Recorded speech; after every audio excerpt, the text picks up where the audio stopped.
So what we're going to do for this activity is to be finding equivalent fractions. It's to show the link between tenths and hundredths and to show that we understand what fractions are, what decimals are when they're partitioned, that we understand the value of each digit within the decimal. So let's start with this one here. We got 4/10, and that's equal to a certain amount of 100. Now here's a piece of paper. So it is one whole piece of paper. It's been cut into 100 parts and 40 of them are coloured in. So here's that link again between squares and rows. So there are 10 rows altogether and 4 of them are coloured in. When we think about squares, there are 100 squares altogether and 40 of them are coloured in. So we can see that those two things are the same. So 4/10 and 40 over 100 have the same value. So let's think about 6/10. So we would have 10 rows altogether and 6 rows coloured in, or 100 squares and 60 of those squares coloured in.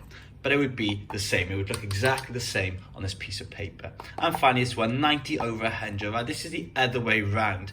So there are 100 squares and 90 of them were coloured in. Just imagine that. We'd have all the way up to here coloured in. Okay, and if we thought about that in rows, well, there were 10 of them all together and 9 of them would be coloured in. So that helps us to see that 90/100 is the same thing as 9/10. They would both be 0.9 as a decimal. And that's the same for this and this. These are a little bit trickier because you can see we're no longer using multiples of 10. This is 47/100. Now I've done that here. You can see this is what 47/100 looks like. What the question wants you to do is break into how many tenths and how many hundredths. So how many rows and then how many squares are left. So 47/100 would be 4 complete rows. Let me get that back. So you can see 1 row, 2 rows, 3 rows, 4 rows. So it's the same thing as 4/10. Right, and then how many squares are left? 1, 2, 3, 4, 5, 6, 7. So 47/100 is 4/10 plus 7/100.